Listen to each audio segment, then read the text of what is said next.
I stepped off the plane after 11 years away, my carry-on containing more legal documents than clothes. Mom opened the door with tears in her eyes. Her new husband greeted me with his fist.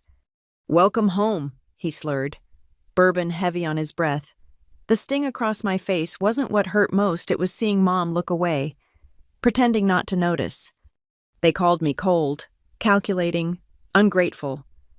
Maybe they were right, but I had something they didn't expect: the original deed papers they thought were lost forever, and a very good lawyer on speed dial. My name is Claire Matheson, and I hadn't set foot in Ohio for 11 years, not since the day I packed everything I owned into 2 suitcases and caught a Greyhound to New York with my military scholarship papers and a promise to myself that I'd never look back. The call came on a Tuesday afternoon while I was reviewing audit reports in my Manhattan office. My grandmother's voice, paper thin but steady. "Your grandfather passed. Claire, the memorial is Saturday. You need to come home." I almost said no. Would have, if she hadn't added, "You need to see this with your own eyes." The flight from LaGuardia to Columbus took 2 hours. 2 hours to undo 11 years of carefully maintained distance. I rented a car at the airport, muscle memory guiding me through the familiar streets of my hometown. Everything looked smaller than I remembered: the houses, the trees, even the high school where I'd graduated valedictorian before enlisting. The house sat on Maple Street, same as always, white siding, black shutters, wraparound porch, but the mailbox read Carlton now, not Matheson. My mother had taken Rick's name when they married 3 years ago. She'd sent me an invitation. I'd sent my regrets and a check. I parked across the street and sat for a moment, studying the place where I'd grown up. The garden my father had planted was gone, replaced with gravel. The basketball hoop he'd installed for my 13th birthday had vanished. Even the old oak tree looked different, half its branches missing, probably deemed too close to Rick's precious garage addition. My phone buzzed, a text from my assistant. "Legal documents uploaded to secure folder as requested. Good luck, Claire." I grabbed my bag and crossed the street. The front door opened before I could knock. Claire. My mother looked older, grayer, smaller. She pulled me into a hug that felt like an obligation. "You're so thin. Don't they feed you in New York?" "Hello, Mom?" She stepped back, her smile faltering. "Well, come in. Rick's in the living room." The house smelled different. Cigarettes and something else: neglect. Maybe. The hardwood floors my father had refinished by hand were scuffed and dull. Family photos that once lined the hallway had been replaced with Rick's deer heads and fishing trophies. "Look who finally decided to grace us with her presence." Rick's voice boomed from the living room. He didn't get up from his recliner, my father's recliner, reupholstered in hideous camouflage fabric. "The prodigal daughter returns." Rick Carlton was exactly what you'd expect: mid-50s, beer gut, permanent sneer.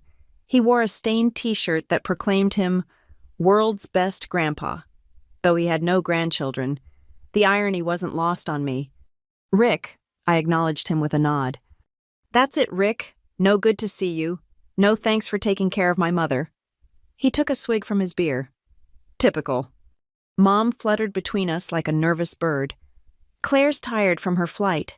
Let me show you to your room. Honey?" My room turned out to be a storage closet. Boxes labeled Rick's bowling trophies and hunting gear were stacked against the walls. A pull-out couch had been wedged between them. "Where's my bedroom?" I asked, though I already knew. "Oh, well, Rick needed an office. You haven't been home in so long. We didn't think—" She trailed off. "This is fine, isn't it? You're only staying a few nights?" I thought of my apartment in Manhattan, my sanctuary with its floor-to-ceiling windows overlooking Central Park. "I'll get a hotel." "Don't be ridiculous. Family stays with family. What would people think?" What would people think? My mother's eternal concern. "I need to use the bathroom," I said. Even that had changed. Rick's razors cluttered the sink. His prescription bottles lined the medicine cabinet: Percocet, Vicodin, Xanax, a winning combination. The shower curtain featured Confederate flags. In my childhood bathroom, in the house my father, who'd served 2 tours in Iraq, had bought with his veteran's loan. I locked the door and opened my phone, pulled up the secure folder. Everything was there: the original purchase agreement from 2009, my co-signing documents for the mortgage, the conditional transfer clause my mother had clearly never read carefully. Most importantly, the exit provision that required both parties' consent for any major changes to the property's ownership structure. My name was still on those papers, had been all along. Downstairs, I could hear Rick's voice getting louder. "Ungrateful little, walks in here like she owns the place, hasn't contributed a dime." I smiled at my reflection in the mirror. If only he knew. The memorial service was tomorrow. I'd pay my respects to my grandfather, the man who'd taught me to read legal documents before I signed them, the man who'd said, "Claire, always keep copies, always know your rights, never let anyone push you out of what's yours." I walked back downstairs. Rick had moved to the kitchen, helping himself to another beer. Mom was heating up something that looked like cafeteria food. "I'm going out," I announced. "Where?" Mom asked. "To see Grandma. She asked me to come by. At this hour, it's almost 7. She's expecting me." Rick snorted. "Figures. Always was the old lady's favorite. Probably hoping for an inheritance." I grabbed my keys. "I'll be back late. Don't wait up." "This is still my house," Rick called after me. "My rules: be back by 10 or find somewhere else to stay." I paused at the door, turned back to look at him. Really looked at him. This man who'd moved into my father's house, sat in my father's chair, slept in my father's bed. This man who thought he owned everything just because he'd married a widow desperate not to be alone. "Of course," I said quietly. "Your house, your rules." For now, the visit with Grandma lasted longer than expected.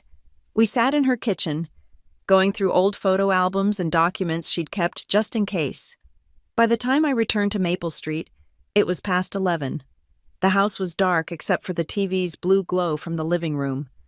I used my old key, surprised it still worked, and stepped inside quietly.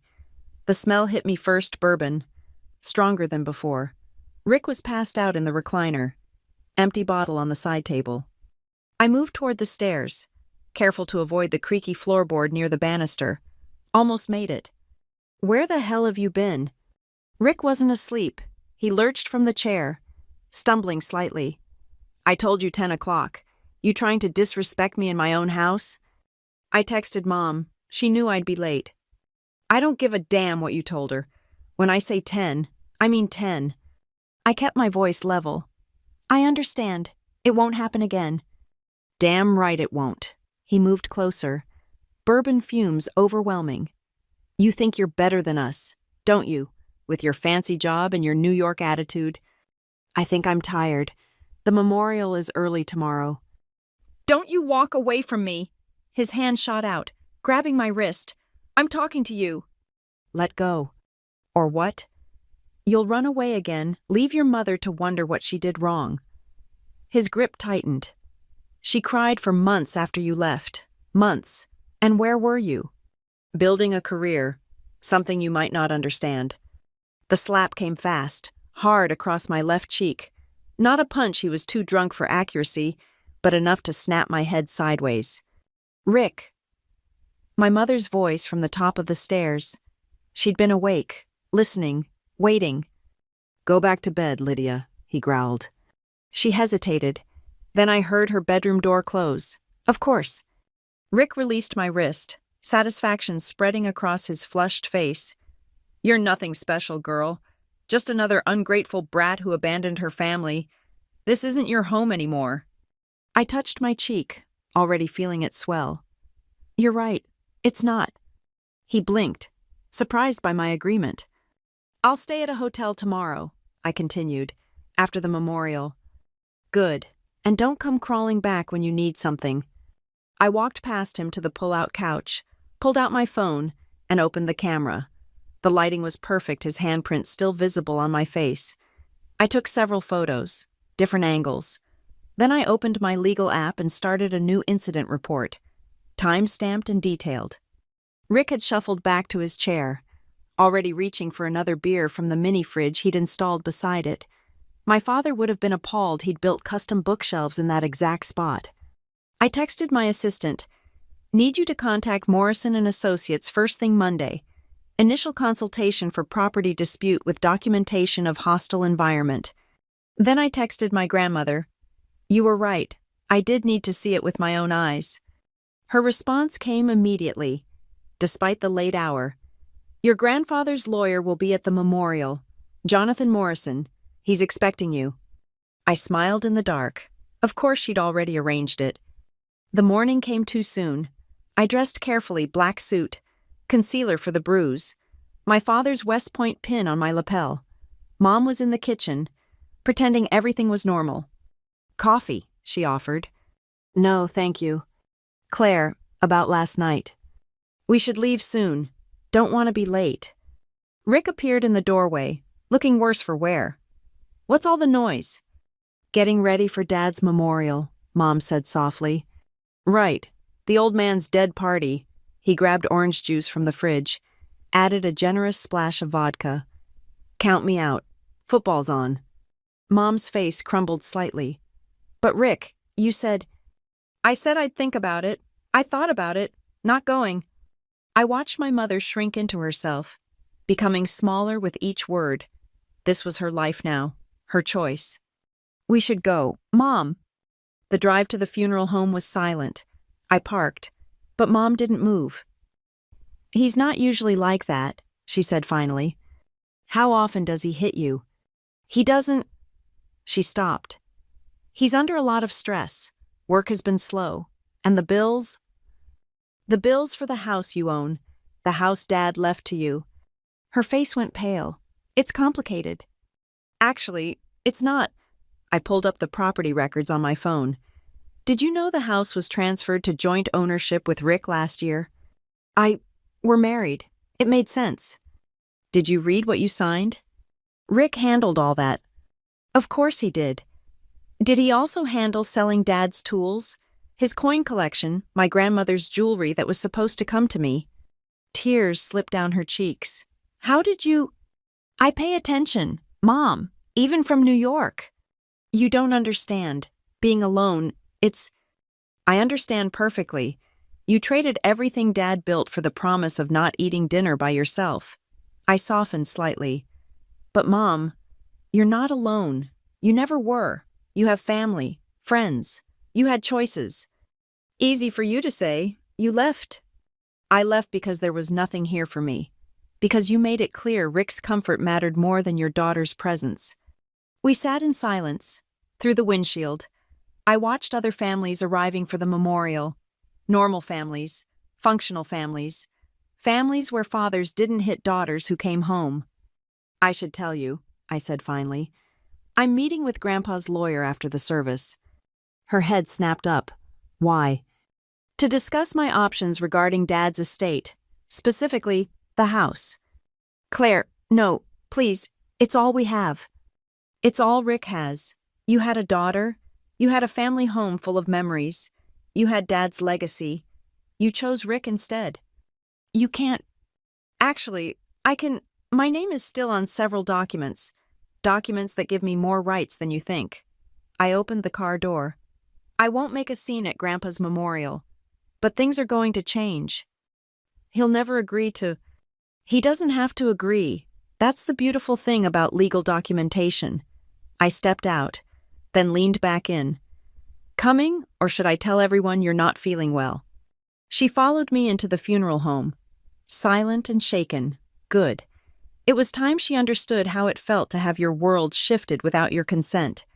Jonathan Morrison found me during the reception, a distinguished man in his 60s who'd known my grandfather for 40 years.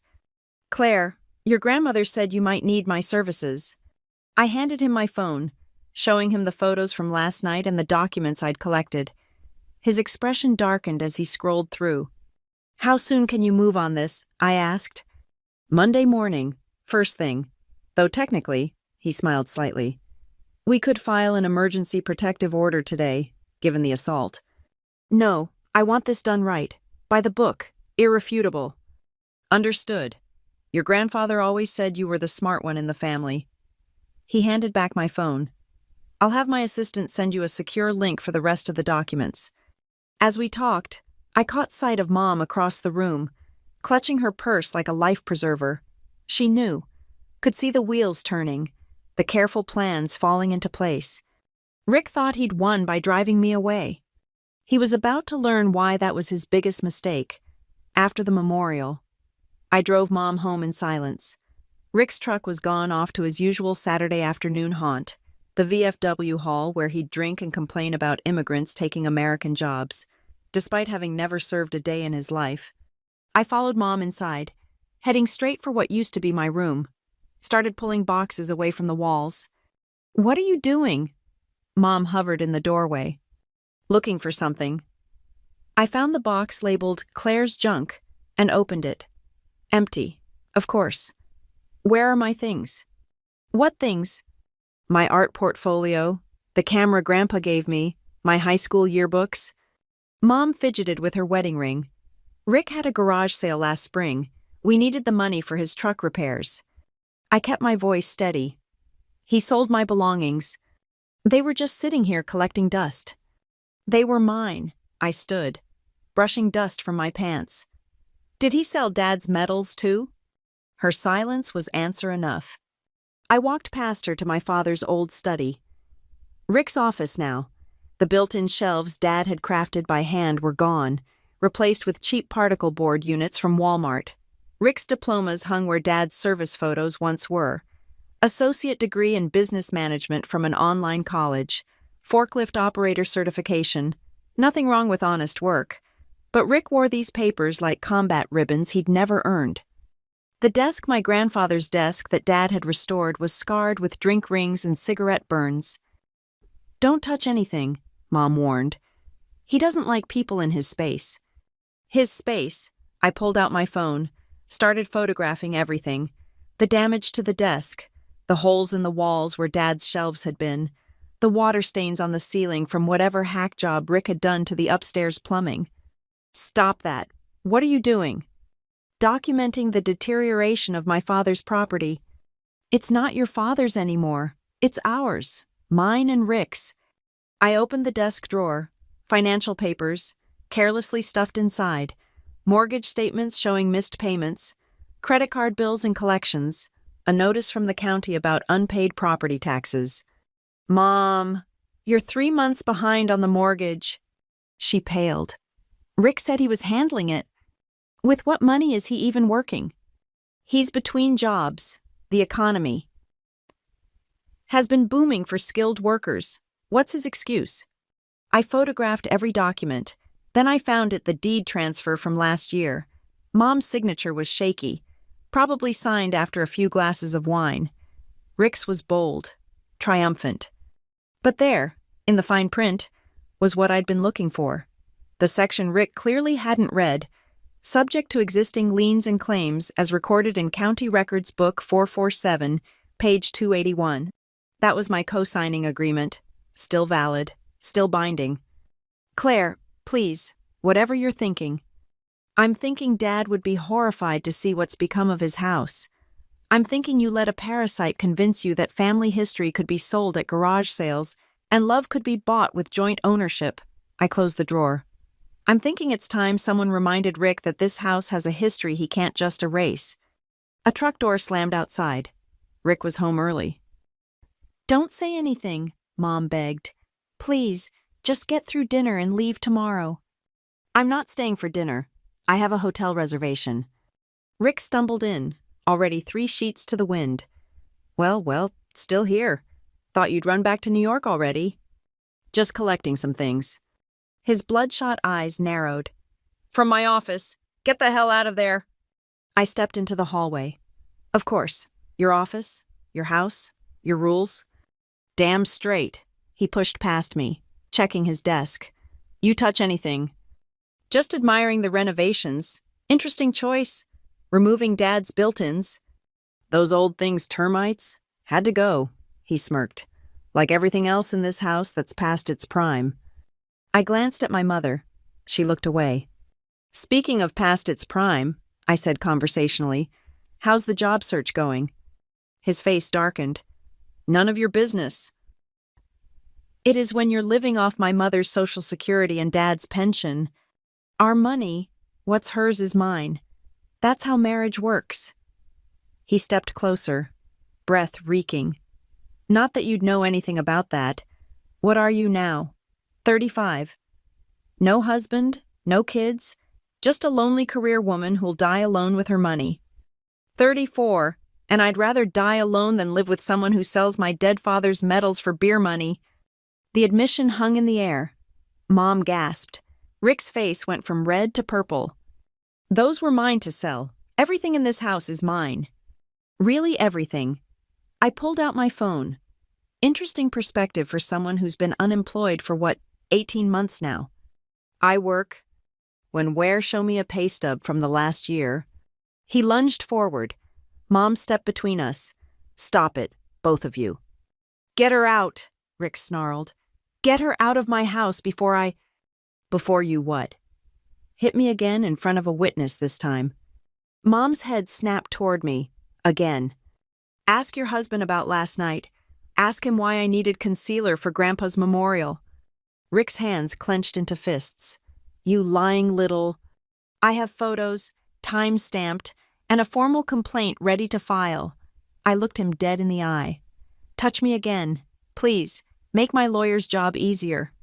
He stood there, swaying slightly, calculating whether his rage was worth the risk. Finally, he stomped back to his recliner. Get out. Don't come back. Oh, I'll be back. I picked up my purse. With documentation you should have read more carefully. What's that supposed to mean? Ask Mom about the co-signing agreement from 2009. Ask her about the conditional transfer clause. Better yet, ask a lawyer. I headed for the door. You have about 72 hours before you'll need one. You can't do anything. This is my house. I turned back one last time. No, Rick, it's my father's house. You're just squatting in it. But don't worry, that's about to change. I left them there, Rick raging, Mom crying, the house that built me crumbling around them. Outside, I sat in my rental car and placed a call. Morrison, it's Claire. I want to move forward immediately. The assault charges. Everything. The fraud. The illegal transfer. The breach of conditional ownership. Everything. That could get expensive and ugly. I thought of my father's medals in some pawn shop. My grandmother's jewelry sold for Rick's bar tabs. My childhood memories dismissed as junk and scattered to yard sale vultures. I can afford expensive and ugly. I started the engine. They haven't seen anything yet. The hotel room was clean, quiet, mine. I spread the documents across the bed, building my case piece by piece. Mom had texted 6 times, alternating between pleas and accusations. I deleted them all.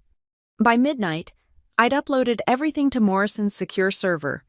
The original purchase agreement, the co-signing documents, the conditional transfer clause, the photos of Rick's assault, the financial records showing his systematic draining of Mom's assets. My phone rang. Unknown number. Local area code. You think you're smart, Rick's slurred voice. You think you can waltz in here and take what's mine. I think you should be discussing this with your attorney. I don't need a damn attorney. I need you to understand something. His voice dropped, menacing. This house is all we got. You take it. Your mother's on the street. My mother has family, options, choices. I kept my voice calm. What she doesn't have is a husband who respects her or her daughter's inheritance. Inheritance, you walked away. I left for college, for the military, for a career. That's not abandonment. That's growth. I stood, looking out at the lights of my hometown. But you wouldn't understand that. Come near this house again. I'll be there Monday morning, with the sheriff, with legal documents, with every right to enter my father's property. I smiled. Sleep tight. Rick, enjoy the recliner. It's got maybe 48 hours left in that spot. I hung up before he could respond. Then I blocked his number. Mom's number. Everyone except Morrison and my grandmother. Time to stop playing defense. Time to remind them both that the quiet girl who'd left for New York had learned more than just accounting. She'd learned that sometimes the best revenge isn't dramatic or violent. Sometimes it's just paperwork, properly filed. Sunday morning came with a clear head and a plan. I'd converted my hotel room into a war room laptop open. Documents sorted chronologically. Legal precedents bookmarked. My assistant in New York had worked overtime, pulling every record we could find. The discoveries kept mounting. Rick had taken out a home equity loan 2 years ago, forging Mom's signature. He'd sold mineral rights to the property that he didn't own. He'd even tried to use the house as collateral for a failed business venture, a bar that closed within 6 months. But the smoking gun was in the original papers from 2009. When I'd co-signed the mortgage after Dad died, helping Mom keep the house, we'd included a provision I'd insisted on at 19, fresh from my first contract law class.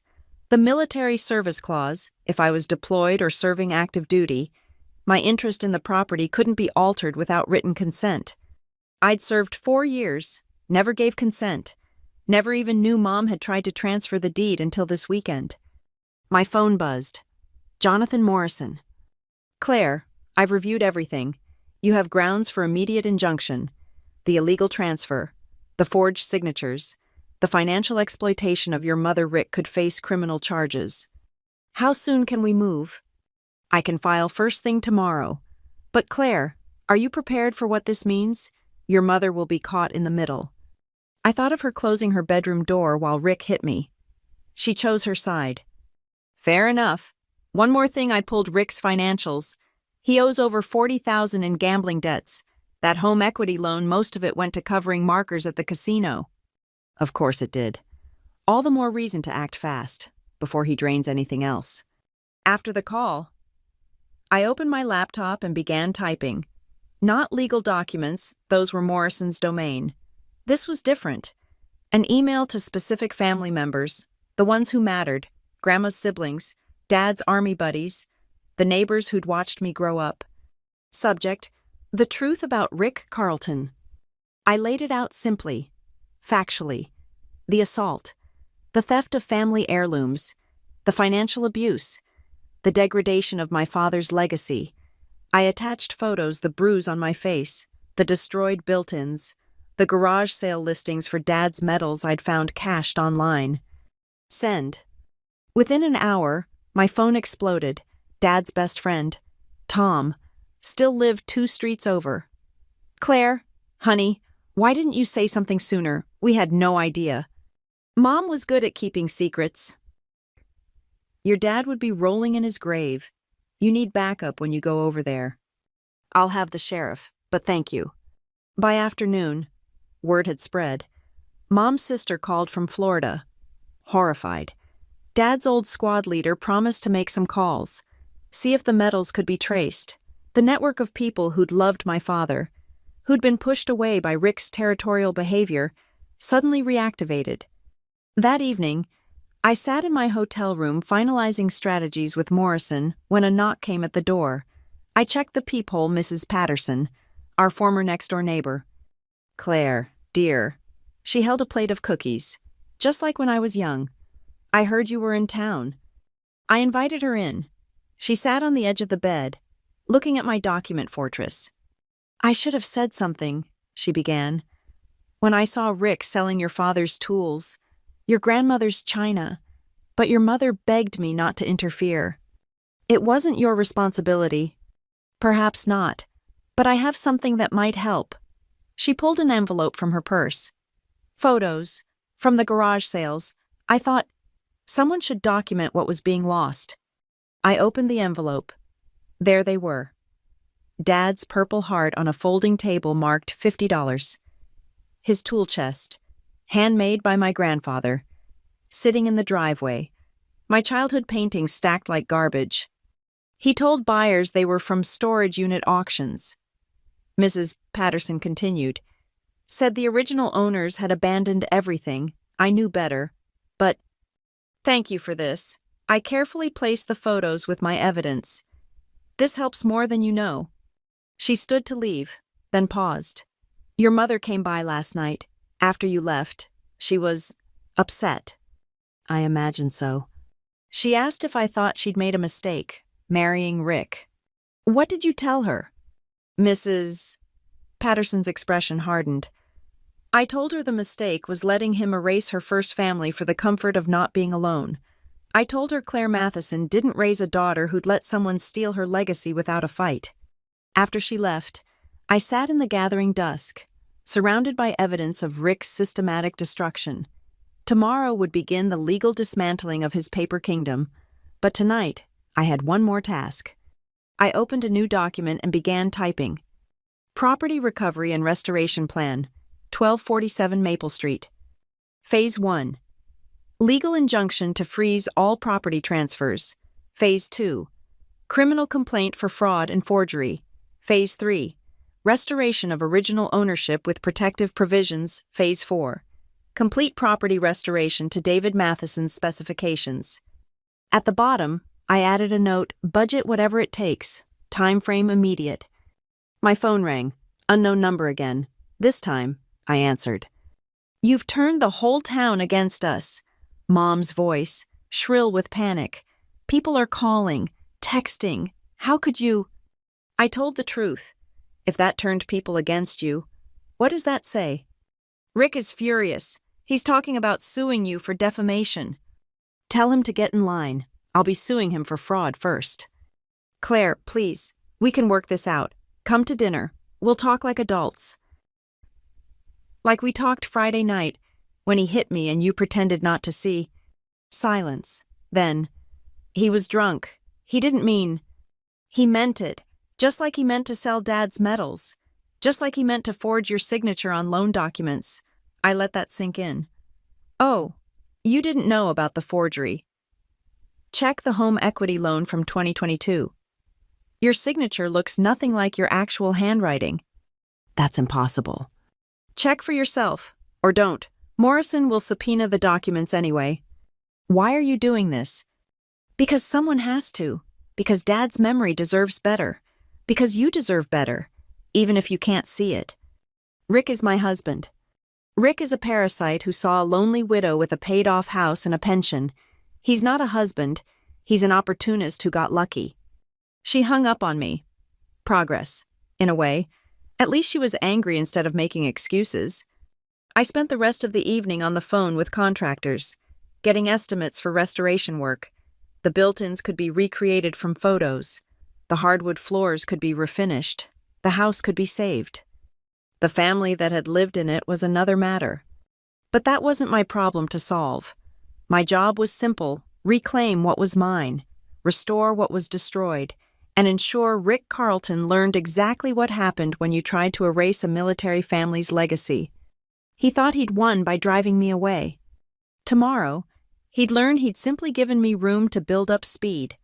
Monday morning arrived with the kind of crisp clarity that promised change. I met Morrison at his office at 7:30 a.m., dressed in my sharpest suit, the one I wore for hostile takeover meetings in Manhattan. Ready, he asked, sliding the filed documents across his desk. I've been ready since I was 19 and watched Mom cry over bills while Dad's life insurance went to keep our house. Morrison smiled. Your grandfather would be proud. He always said you had steel in your spine. By 8:45 we sat in the courthouse, waiting for Judge Harrison to review our emergency injunction. Morrison had fast-tracked everything, calling in favors from 30 years of practice. Miss Matheson, Judge Harrison peered over his reading glasses. These are serious allegations: fraud, forgery, elder financial abuse. Every claim is documented, Your Honor. Morrison handed over our evidence binder. The defendant systematically liquidated assets belonging to the estate, forged signatures on loan documents, and physically assaulted my client when she attempted to retrieve personal property. The judge flipped through the photos: my bruised face, the forged signatures, the bank statements showing Rick's casino withdrawals using Mom's accounts. Injunction granted. All property transfers are frozen pending full review. Mr. Carlton is prohibited from selling, removing, or destroying any items from the residence. He looked at me. Miss Matheson, you're granted immediate access to the property to secure and document all remaining assets. Your Honor, Morrison added, we're also filing criminal charges. The district attorney is expecting our documentation this afternoon. Noted. Sheriff's Department will be notified to provide escort if needed. Judge Harrison signed the order. Good luck. Miss Matheson. We drove to the sheriff's office next. Sheriff Williams, who'd known my father, read the injunction carefully. Rick's not going to take this well, he warned. That's why we need escort, Morrison replied. You'll have it, Deputy Chen. He caught himself. Deputy Martinez will accompany you when... Now, I said, before Rick has time to destroy anything else. The drive to Maple Street felt different with a sheriff's cruiser behind us. Neighbors came out to watch. Mrs. Patterson gave me a small wave from her garden. Rick's truck was in the driveway. Perfect. Deputy Martinez knocked. I heard scrambling inside, muffled arguing. Finally, Mom opened the door, eyes red and puffy. Ma'am, Martinez showed his badge. We have a court order requiring access to the property. Rick appeared behind her, face purple with rage. Get off my property. Sir, I need you to step back. Martinez moved between us. Miss Matheson has legal right to enter. The hell she does. Morrison handed Rick the injunction. Page 3 details the frozen assets.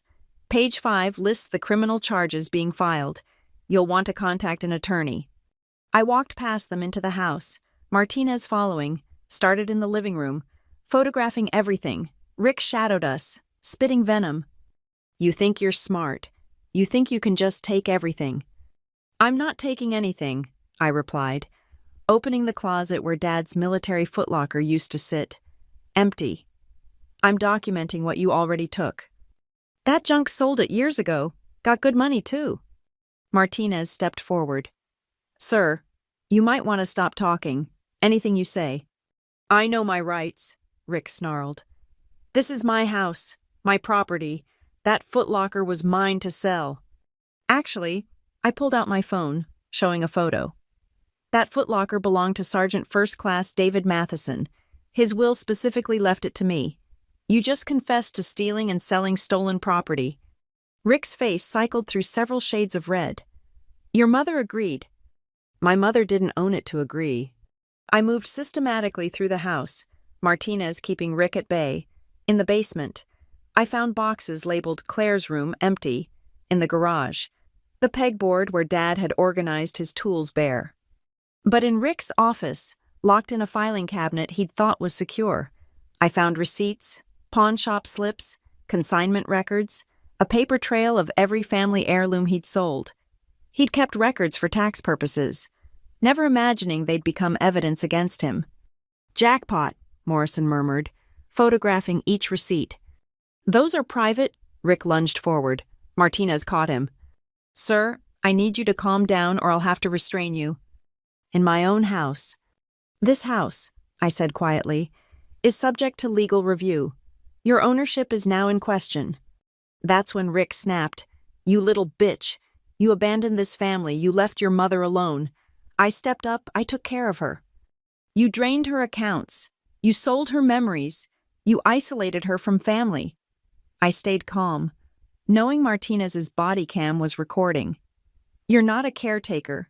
You're a predator. He struggled against Martinez's grip. Get out. Get out. Sir, you're under arrest for assault. Martinez efficiently cuffed him as Rick erupted in profanity. You have the right to remain silent. Mom stood frozen in the doorway, watching her husband being led away. Claire, how could you? How could I not? I pulled out the forged loan documents. Did you know he's been signing your name taking loans against the house? She sank into a chair, my grandmother's chair that had somehow survived Rick's purge. No. The house is 3 months behind on mortgage payments. The property taxes are overdue. Where did you think the money was going? He said he was investing for our future. In what poker chips? Morrison stepped forward. Mrs. Carlton, you should know that as a victim of financial fraud, you have options. The criminal charges against your husband don't have to include you, if you cooperate. She looked between us, lost. I don't understand any of this. I sat across from her. Rick has been stealing from you, from us, from Dad's memory. He's taken out loans you didn't authorize, sold property that wasn't his, and put this house, Dad's house, at risk of foreclosure. But he loves me. He loves what you had. There's a difference. Tears rolled down her cheeks. What am I supposed to do now? First, you get a lawyer, not Rick's buddy from the bar, a real lawyer. Second, you separate your finances immediately. Third, I hesitated, then pulled out a folder. You sign this. What is it? Paperwork to restore the house to its original ownership structure, with protections to prevent this from happening again. I set it in front of her. It gives you lifetime residency rights, but prevents anyone, including future husbands, from leveraging it for loans or selling it without court approval. You're taking my house. I'm saving Dad's house. There's a difference. She stared at the papers.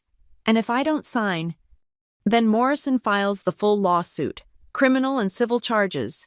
The house goes into foreclosure while we fight in court. You lose everything anyway, just more publicly. You'd do that to your own mother. You did it to yourself the day you let Rick sell my father's Purple Heart. That broke something in her. She crumpled, sobbing. I felt no sympathy. She'd stood by while Rick dismantled our family legacy. Piece by piece, she'd chosen comfort over conscience. Where will Rick go? Jail, initially, then wherever men go when their meal tickets realize they're parasites. I stood. You have 48 hours to decide. Sign the papers, or we go to trial. I left her there, crying in my grandmother's chair, and went to the garage, in the corner, covered by a tarp. I found the one thing Rick hadn't sold, Dad's workbench, too heavy to move easily, too built in to remove without destroying it. I ran my hand over the scarred wood, remembering Dad teaching me to use a level, to measure twice and cut once, to build things that last. I'm fixing it, Dad, I whispered. All of it. Morrison appeared in the doorway. Rick's been booked. Assault, fraud, forgery, bail hearing tomorrow. Good. What's next? We file the civil suit, demand full accounting of all sold assets, freeze any remaining accounts. He paused. Your mother. She'll sign. She has no choice. This is hard, what you're doing, but necessary. I thought of my apartment in New York, my simple life there. I know what everyone will say, that I'm the cold daughter who destroyed her mother's marriage, the villain in their small-town drama. And what will you say? I looked around the empty garage, once filled with tools and dreams and a father's love. That I'm the daughter who came home. Tuesday morning brought Rick's counterattack. I was reviewing contractor bids in my hotel room when Morrison called. He's hired Bradley Simmons, Morrison said. Local attorney, known for aggressive tactics. Any good? Good enough to be annoying. He's already called 3 times this morning, demanding we drop all charges. Says you're conducting a vindictive campaign against a loving stepfather. I laughed. Loving he sold my dead father's medals. About that Tom Rodriguez called, your dad's army buddy. He traced the Purple Heart to a pawn shop in Columbus, bought it back. He's driving down today to return it. My throat tightened. How much did he pay? He won't say. Just said some things aren't about money. By noon, Rick was out on bail. His first stop was Mom's workplace, the elementary school where she'd been a secretary for 15 years. I heard about it from the principal, Mrs. Davies, who called me directly. Claire, I'm concerned. Rick showed up during lunch, making a scene, yelling about ungrateful daughters and stolen property. I had to have security escort him out. I'm sorry you got dragged into this. Don't apologize. Your mother needs help, whether she admits it or not. I've watched her fade these past 3 years. Rick's not good for her. Did she leave with him? No, she's still here, hiding in my office. She asked me to call you. I found Mom in the principal's office, looking smaller than ever. Her coworkers had witnessed Rick's meltdown, saw the man behind the charm. The mask was finally off. He's never done that before, she said quietly. Embarrassed me at work. He's desperate. Desperate people do desperate things. His lawyer says you're lying, that the signatures aren't forged, that you abandoned any claim to the house when you left for college. His lawyer is wrong. I sat beside her. Mom, I need you to look at these. I spread out the loan documents, put her genuine signature next to the forged ones. Even she could see the difference. I didn't sign these, she whispered. I know. He told me we needed the money for repairs, for medical bills. I gave him my PIN, told him to handle it. She studied the withdrawal records. $40,000. Where did it go? Golden Nugget Casino, Riverside Racetrack, various sports betting sites. I showed her Rick's credit report Morrison had subpoenaed. He owes money to some very unfriendly people.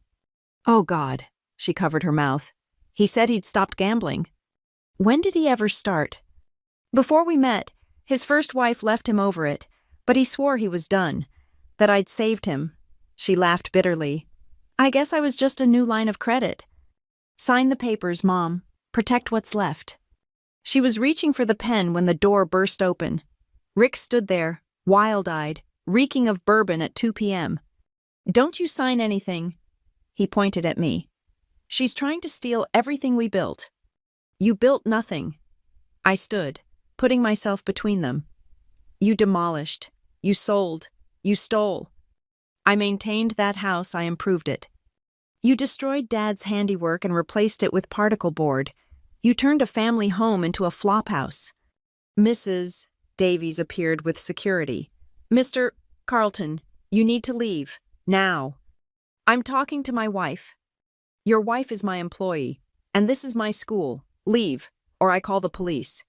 Rick's face twisted. This is all your fault, he snarled at me. You turned everyone against me. Well, I've got news for you, Princess. Your daddy isn't the saint you think he was. What's that supposed to mean? Ask your mother about 2008. Ask her why he was really deployed so often, he smirked. Better yet, ask her about Sergeant Katie Williams. Mom went white. Rick, don't. Oh, now you want to protect his memory? Where was that protection when your daughter was destroying our life? Security moved in, but I held up a hand. No, let him talk. What about Katie Williams? Your precious father had a wandering eye. Why do you think your parents were in counseling before he died? Why do you think... Shut up. Mom stood, shaking. Just shut up. David made mistakes. Yes, we worked through them. He came home. He chose his family. That's what real men do. They face their failures and fix them. She looked Rick dead in the eye. You just blame everyone else. Rick's smirk faltered. Lydia. Get out. Don't come home. Don't call me. We're done. You don't mean that. She grabbed the papers from my hand, signed them with sharp, angry strokes. There, done. The house is Claire's. You get nothing. That's not legal. I have rights. You have the right to remain silent, Deputy Martinez said from the doorway. Mrs. Davies had called the police after all. Violating a restraining order. Mr. Carlton. Your bail specifically stated no contact with Mrs. Carlton at her place of employment. I hadn't known about the restraining order. Mom had filed it herself, apparently. First smart thing she'd done in years. As they led Rick away again, he shouted over his shoulder, "This isn't over. I'll burn that house down before I let you take it." Martinez paused. Sir, did you just threaten arson in front of witnesses? Even Rick wasn't drunk enough to repeat it. They hauled him away, his threats echoing down the hallway. Mom sank back into her chair. Is it true about Dad? I chose my words carefully. Does it matter? He's been gone 11 years. You've spent 3 of those years letting Rick destroy his memory. Whatever mistakes Dad made, he didn't deserve that. I was so lonely. She started crying again. You left, and the house was so quiet, and Rick seemed so kind at first. Con men always do. What happens now? Now you file for divorce. You get counseling. You remember who you were before Rick convinced you that you were nothing without a man. I gathered the signed papers, and you let me fix what he broke. Where will I live? In the house. Read the papers. You have lifetime residency. I'm not Rick. I don't throw family on the street. I paused at the door. But Mom, the next time you let a man hit your daughter, you're on your own. That evening, Tom Rodriguez arrived with a small wooden box. Inside, cushioned in velvet, lay Dad's purple heart. Pawn shop owner remembered it, Tom said. Felt bad about buying it once he learned the story. Only charged me what he paid Rick. How much? $50. Rick sold your father's purple heart for $50. I held the medal, remembering Dad showing it to me when I was young, explaining how he'd earned it, why he'd served, all that honor, all that sacrifice, reduced to drink money. Thank you for bringing it home. Your dad saved my life in Fallujah. Least I could do. Tom studied me. You look like him, same determination, same steel. He never backed down from a fight that mattered. Neither do you. Apparently, he smiled. Rick's got no idea what he started. Does he? He's about to learn. That night, I sat in my hotel room, Dad's purple heart on the desk beside my laptop. I'd won the first battle papers signed. Rick in jail, house protected. But the war wasn't over. Rick would make bail again, would find new lawyers, would keep fighting. But so would I. I opened a new email to my team in New York. Extending my leave. Family situation requires additional attention. Will work remotely as needed. My assistant responded immediately. Whatever you need, Claire, we've got you covered. I smiled. Rick thought he was fighting one woman with daddy issues. He had no idea I commanded resources he couldn't imagine, connections he'd never have, and a will forged in military discipline and corporate warfare. He'd stolen from the wrong family. And I was just getting started. Wednesday morning, Morrison called with news. The bank approved the freeze. They've also agreed to reverse the fraudulent loan pending investigation. Your documentation was bulletproof. And Rick made bail again, but with strict conditions, GPS monitor, no alcohol, definitely no contact with you or your mother. His assets, what little he has, are frozen too. I stood in the driveway of 1247 Maple Street, contractors' trucks lined up behind me. The locksmith had just finished new locks, new security system, every access point secured. Where do you want to start? Asked James, the lead contractor. His grandfather had served with Dad. The living room. I want those built-ins recreated exactly as they were. He studied the old photos I'd collected. Beautiful work. Your dad did this himself.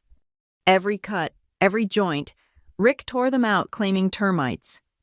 Termites, James snorted. I checked during the walkthrough. No termite damage anywhere, just crowbar marks. We went room by room. The hardwood floors needed complete refinishing. Rick's neglect had left water stains and scratches everywhere. The kitchen cabinets Dad had refurbished were barely hanging on. Hardware missing, doors askew. 3 weeks, James estimated. Maybe 4 to do it right. Do it right. This house deserves it. My phone buzzed. Bradley Simmons, Rick's lawyer. Miss Matheson, I'm calling to discuss a settlement. I'm listening. My client is willing to vacate all claims to the property in exchange for $50,000 and drop charges. I laughed. Your client stole more than that in sold assets alone. Counteroffer, he vacates all claims in exchange for me not pursuing additional criminal charges for the threats he made yesterday. Those alleged threats were recorded by school security cameras and witnessed by 6 people, including a sheriff's deputy. Would you like me to send you the footage? Silence. Then, I'll consult with my client. Mom arrived as I was directing furniture removal. She looked lost seeing the house transformed into a construction zone. I packed some things, she said quietly, holding a suitcase. Thought I'd stay with my sister for a while. You don't have to leave. The master bedroom won't be touched for another week. I can't stay here right now. Too many memories, good and bad. I understood. Take your time. The house will be here when you're ready. She paused at her car. Claire, what Rick said yesterday about your father, I don't need to know. But, Mom, whatever happened between you and Dad, you worked it out. You stayed together. You built a life. I gestured at the house. This is what matters. What he left us, what we preserve. She nodded, tears threatening again. I'm sorry. For everything. I know. After she left, I went to the basement. Rick had used it for storage boxes of junk, broken appliances, cases of empty beer bottles. But in the corner, behind a moldy couch, I found something he'd missed. Dad's workbench tools weren't all sold. A few had fallen behind the bench, wedged in a gap, his favorite hammer, a level with his initials carved in the handle, a leather tool belt, cracked with age but whole. I sat on the basement steps, holding that hammer, and finally let myself cry, for what was lost, what was saved, what could never be recovered. My phone rang. Tom Rodriguez again. Claire, you might want to see the news. Channel 6. I pulled up the stream. Rick, standing outside the courthouse, talking to reporters. Already violating his bail conditions by drinking, the reporter didn't seem to notice the flask in his pocket. But I did. This is a vendetta, he slurred. A bitter daughter trying to destroy her mother's happiness. I gave that woman the best years of my life, and this is how her family repays me. The reporter asked about the fraud charges. Lies. All lies. I never forged anything. Lydia gave me permission for everything. We were married. What's hers was mine. I started recording. More evidence. Rick couldn't help himself, the narcissist's curse. And another thing, Rick continued, warming to his audience. That house was falling apart when I moved in. I fixed it up. New office, new garage setup. Got rid of all that old junk cluttering the place. By junk, you mean family heirlooms, the reporter pressed. Bunch of military garbage and kid drawings. Who keeps that stuff? I made space for real life, not some shrine to a dead man. I saved the recording and forwarded it to Morrison. More documentation of admitted theft and property destruction, also public intoxication while on bail. Morrison responded immediately. His lawyer must be having a heart attack. This violates every bail condition. By evening, Rick was back in custody. This time, the judge revoked bail entirely. Rick would await trial from a cell, where he couldn't intimidate witnesses or destroy evidence. I celebrated by ripping out the Confederate flag shower curtain in the bathroom and burning it in the backyard fire pit. The neighbors watched from their windows, understanding the symbolism. Rick's mark on the house was being erased, piece by piece. That night, I slept in the house for the first time in 11 years, on an air mattress in my old room, surrounded by construction equipment and the smell of sawdust. It felt more like home than it had since Dad died. My phone lit up with emails, work questions from New York, easily handled remotely, but also messages from family, from Dad's army friends, from people I hadn't heard from in years. Word had spread beyond our small town. Rick had awakened something he didn't understand. Military families protect their own. A text from an unknown number. This is Katie Williams. I heard about what you're doing. Your dad would be proud. If you need character witnesses for the trial, I'm available. So Rick's big revelation about Dad's wandering eye had reached her, and instead of hiding, she was offering support. That took courage. I texted back, "Thank you. I'll keep that in mind." Another text, this one from Mom. Saw the news. Rick looked pathetic. Maybe I've been pathetic too. Believing him all this time. Your dad never looked pathetic, even at his worst. I forgot what real strength looked like until I saw you stand up to Rick. Thank you for reminding me. I didn't respond. Wasn't ready for that conversation yet. Instead, I walked through the house with a notepad, planning the restoration. The living room built-ins would mirror Dad's original design, but with modern touches, hidden outlets, LED lighting. The floors would gleam again. The kitchen would honor his craftsmanship while updating for efficiency. This house would be better than before, not a shrine, but a living testament to what one man built and what his daughter refused to let another man destroy. Rick thought he'd won when he drove me away at 18. Newly graduated and eager to escape. He thought distance meant defeat. Silence meant surrender. He was wrong. I'd spent 11 years becoming someone he never expected: educated, connected, financially secure, and absolutely ruthless when protecting what mattered. Tomorrow, the real work would begin. Contractors would strip away the damage, restore the bones of the house. The legal system would strip away Rick's false claims, restore justice.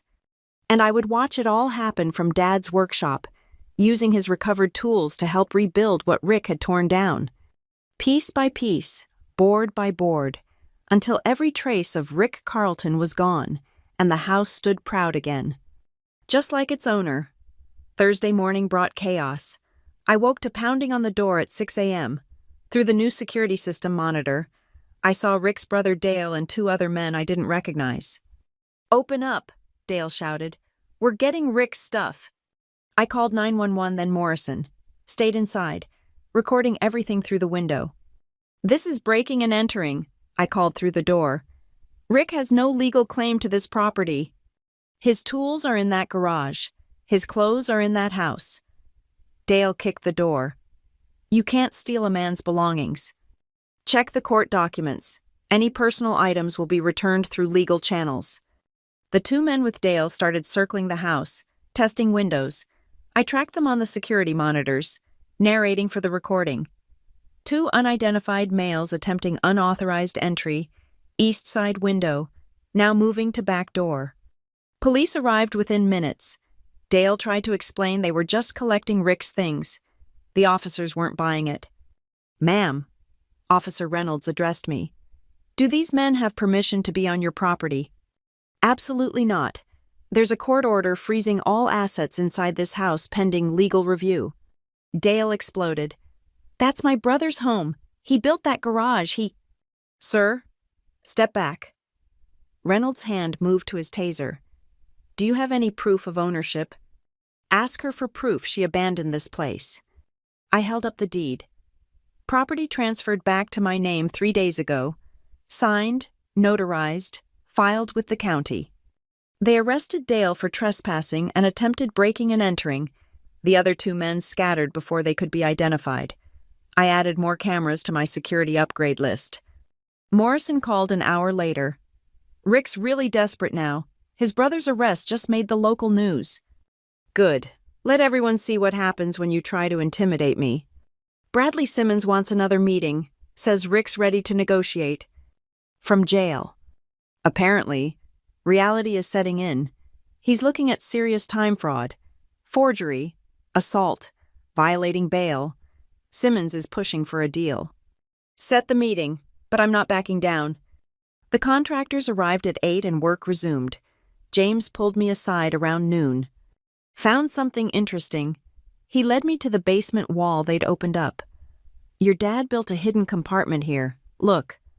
Behind the drywall was a metal box.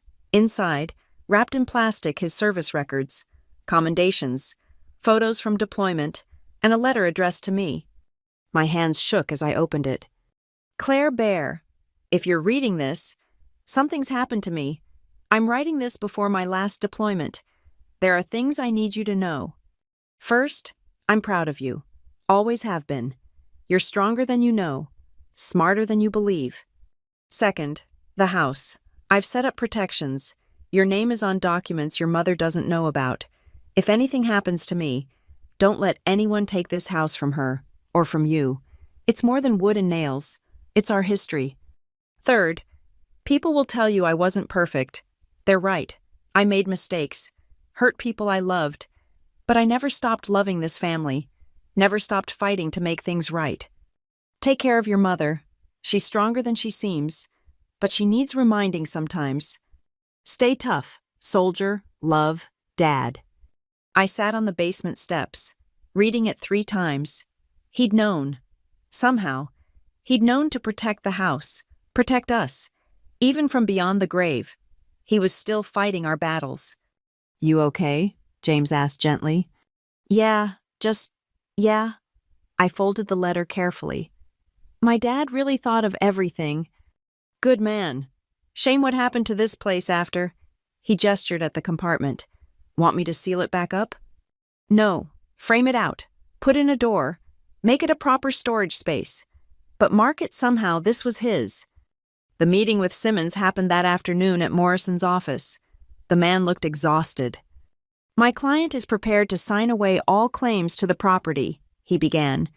"In exchange, you drop all criminal charges." No. "Miss Matheson, be reasonable. He's already lost everything." "He stole everything first. From my mother, from me, from my father's memory." I slid photos across the table, the pawn shop receipts, the forged documents, my bruised face. "Your client is a thief, a forger, and a batterer. He faces consequences." "What do you want?"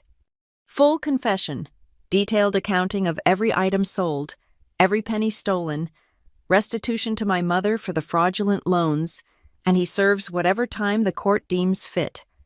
"That's not a negotiation. That's surrender." Morrison leaned forward. "Your client threatened arson on camera. His brother just got arrested trying to break into the house. Rick's got no cards left to play." Simmons sighed. "I'll present your terms, but Miss Matheson, this vindictiveness won't bring your father back." "No," I agreed, "but it'll ensure his house stays in the hands of someone who actually loved him." That evening, I got unexpected visitors. 3 of Rick's drinking buddies from the VFW, all actual veterans. Unlike Rick. "Ma'am," the eldest, Bernie, removed his cap. "We wanted to apologize. We didn't know Rick was selling your dad's service items. If we'd known." "He told us they were his," another added. "Said he'd served in Gulf War. We believed him." I invited them in. Showed them Dad's actual service records James had found. "Son of a bitch," Bernie muttered. "Stolen valor on top of everything else." "Did he sell anything to you? Any of Dad's items?" They exchanged glances. "I bought a knife," one admitted. "Combat knife. He said it was from his tour." K-bar black handle. 7-inch blade. "That's the one." "That was my dad's, from Iraq."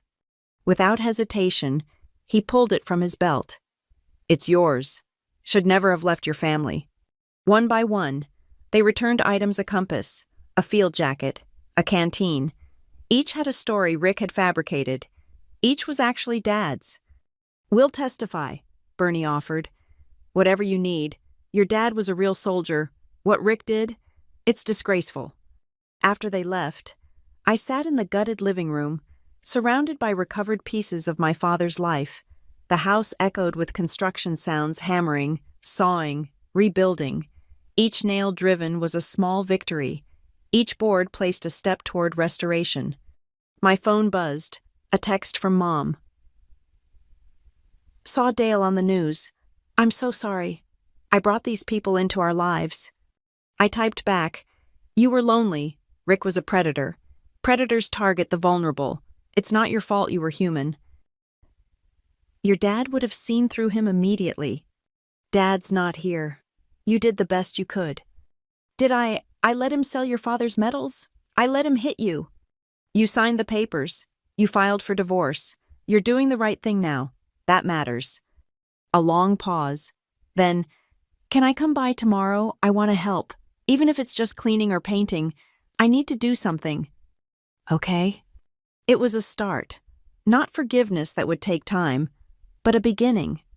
Morrison called with a final update. "Simmons just confirmed. Rick will take the deal. Full confession, detailed accounting, restitution. He'll plead to all charges." "How much time?"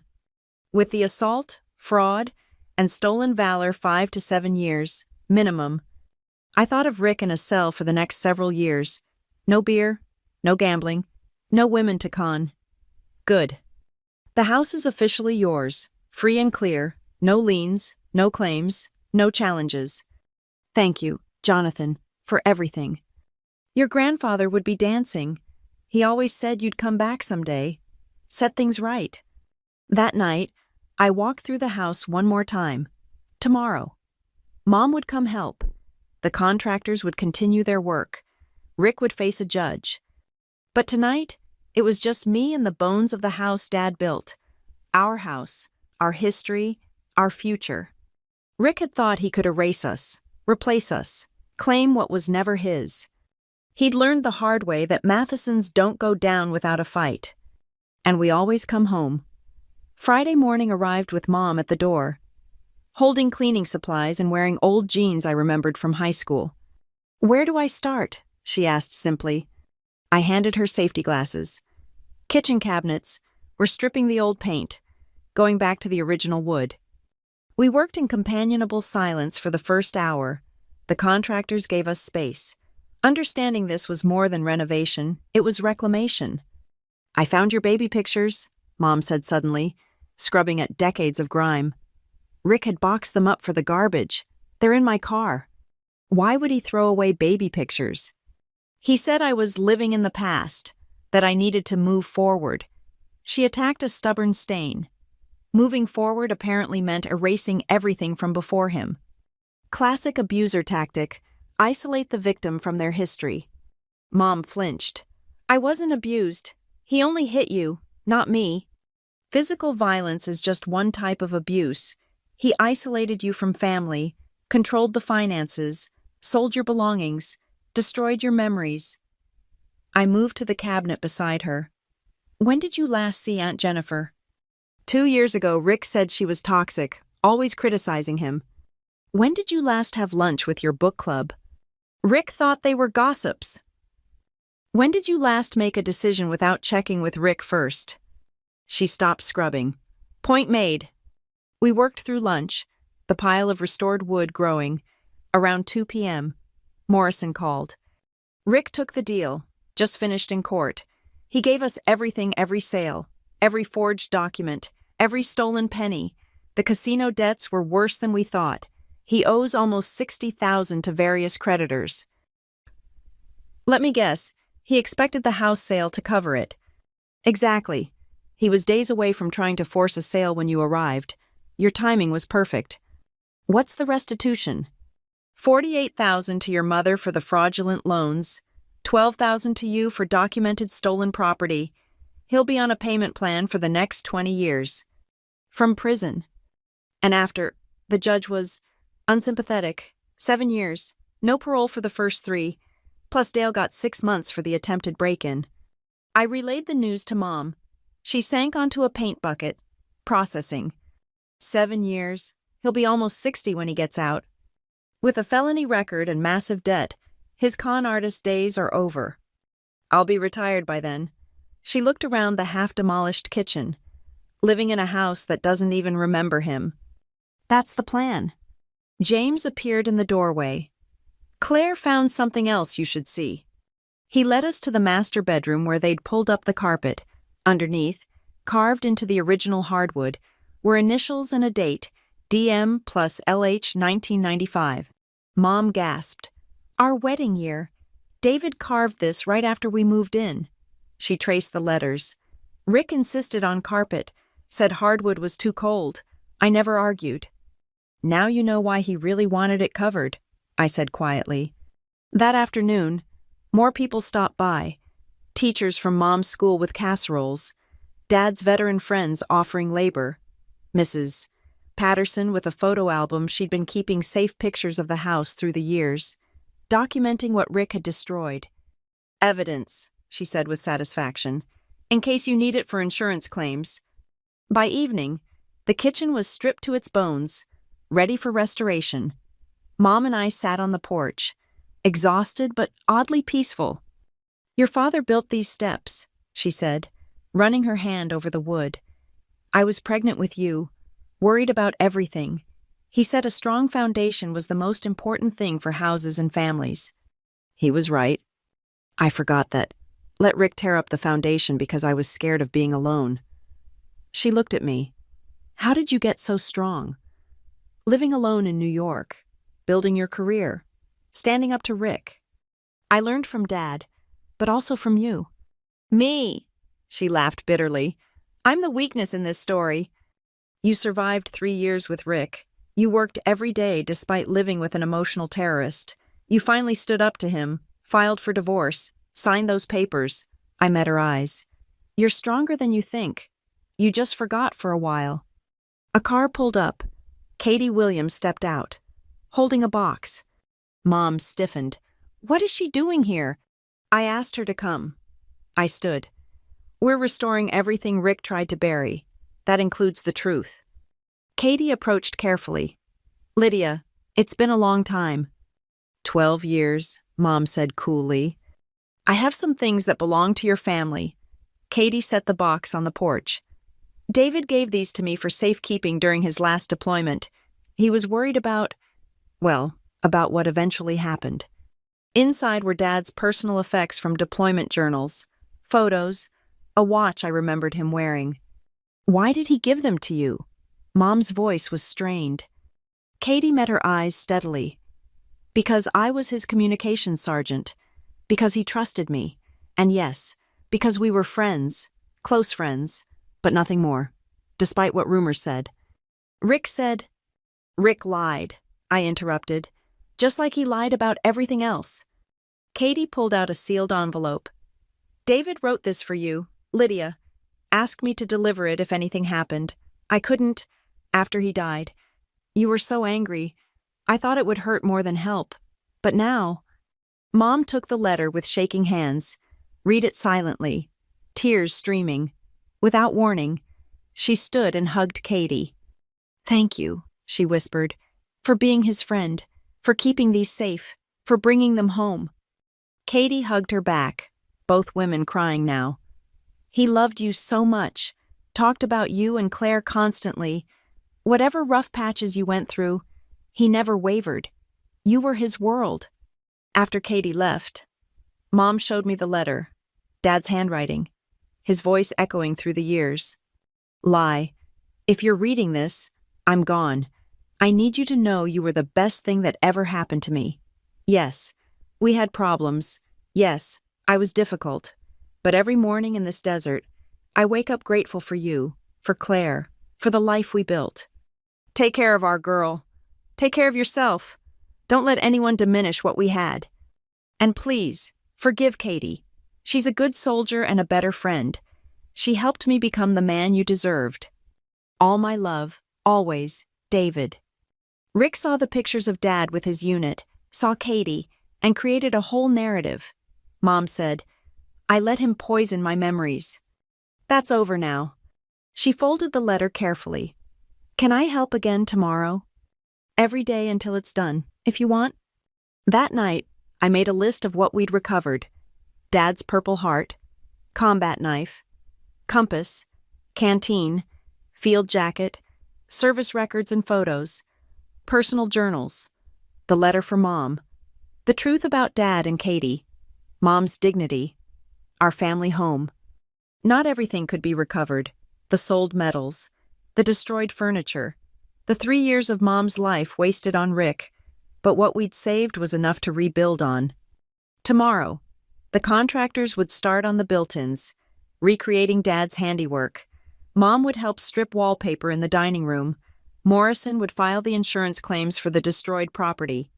And somewhere in a county jail, Rick Carlton would spend his first night understanding that his war against the Matheson family was over.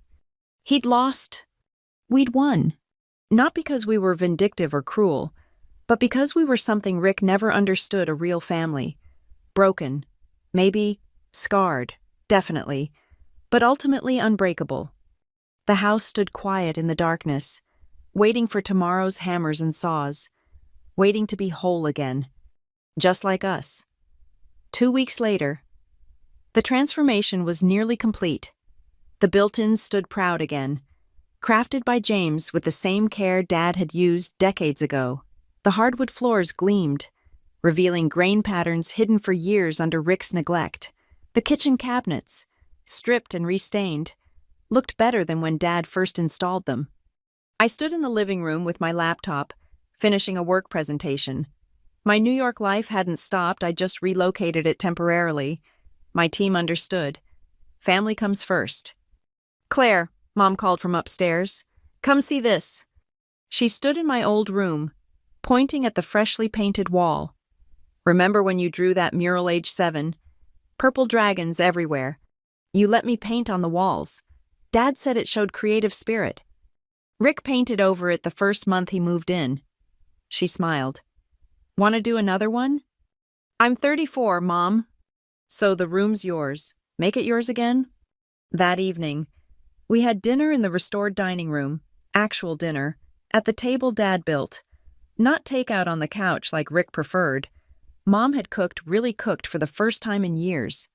I forgot I enjoyed this, she said, serving pot roast. Rick only wanted frozen dinners or bar food. You're remembering who you were before him. I'm trying, she paused. I got a call today, from the school board.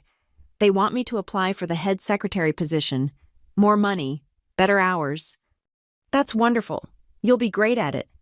Rick always said I wasn't smart enough for promotion. Rick's in prison. His opinions are irrelevant. We ate in comfortable silence, the house settling around us with contented creaks. No angry voices, no slamming doors, no walking on eggshells. After dinner, I showed her my plans. I'm keeping the house but returning to New York next week. I'll hire a property management company, rent it out to a nice family. The income will supplement your retirement. You're not staying. My life is in New York, my career, my apartment, my future. I touched her hand. But I'll visit, real visits, not 11-year absences. I understand. And Claire, thank you for everything, for coming home when I needed you, for fighting when I couldn't, for saving Dad's house. Our house, I corrected, always our house. Morrison called the next morning with final updates. Restitution checks are processing. First payment should hit next month. Also, the DA added stolen valor charges. Rick's looking at another year. Good. And Claire, I traced 3 of your dad's medals through military collectors. They're willing to sell them back at cost. Whatever it takes, Dad earned those medals. They belong with family. The last day of renovations, the whole crew gathered for a final walkthrough. James had outdone himself, every detail perfect, every surface restored with love and skill. Your dad would be proud, he said, running his hand over the built-ins. It's like he never left. That afternoon, I sat on the porch steps. Dad's steps with my laptop, typing. Property management agreement, 1247 Maple Street. Monthly rent to be deposited directly to Lydia Matheson's account. Property to be maintained to David Matheson, memorial standards, long-term tenants preferred. Must respect historic nature of home. Claire Matheson retains right of first refusal for any future sale. My phone rang, a New York number. Claire, it's Patterson from the Senior Partners. We've reviewed your remote work this month. Exceptional as always. In fact, we'd like to discuss the new Midwest Territory Manager position. You could work from anywhere. Travel as needed. I looked at the house, at Mom watering the restored garden, at the street where I'd learned to ride a bike. I'm interested. Let's talk Monday. That evening, neighbors gathered for an impromptu celebration. Mrs. Patterson brought a cake decorated like the house. Dad's army buddies raised beers to his memory. Mom smiled more than she had in 3 years. Speech, someone called out. I stood on the porch, looking at the faces that had shaped my childhood, supported our fight, welcomed me home. 3 weeks ago, I came back for a funeral and found a war zone. Today, we're standing in front of my father's restored legacy. This house isn't just wood and nails. It's proof that some things can't be stolen, can't be destroyed, can't be erased by con artists or cowards. Cheers and applause. Rick's Carlton thought he could rewrite our family's history.